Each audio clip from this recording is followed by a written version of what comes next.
বেলা শুনছো, আমার নেইমার ফিরে আসছে। কোটি ভক্ত হয়তো আজকে তার প্রিয়সীকে বলবে, আজকে আমার দিনটা আমি শুধু নেইমারকে নিয়েই ভাবতে চাই, কারণ সে যে আমার প্রথম ভালোবাসা। পুরো একটা জেনারেশন অপেক্ষায় আছে নেইমারকে মাঠে দেখার জন্য।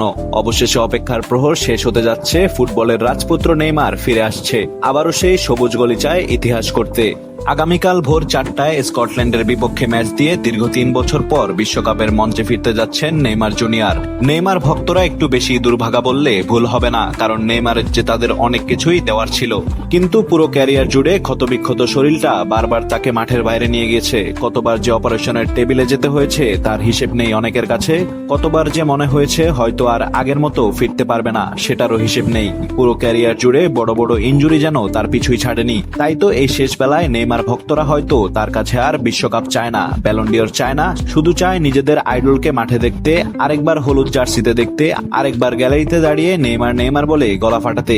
কারণ নেইমার ফুটবলের সেই রাজপুত্র, যার দেওয়ার ছিল অনেক কিছু, কিন্তু ফুটবল তার কাছ থেকে সবটুকু নিতে পারেনি। হয়তো রেকর্ডের হিসাবে তিনি মেসি রোনালদোর চেয়ে পিছিয়ে থাকবেন, কিন্তু ফুটবল যে শুধু রেকর্ডের খেলা না, ফুটবল যে আনন্দের, সৌন্দর্যের, অনুভূতিরও নাম। সেটাই নেইমার জুনিয়র নিজের পুরো ক্যারিয়ার জুড়ে প্রমাণ করে গেছেন। আর তাই হয়তো আগামীকাল শুধু ব্রাজিলের একটা ম্যাচ না, আগামীকাল কোটি কোটি মানুষের শৈশব ফিরবে। আগামীকাল ফিরবে এক অসমাপ্ত গল্প। আগামীকাল ফিরবে ফুটবলের রাজপুত্র নেইমার জুনিয়র।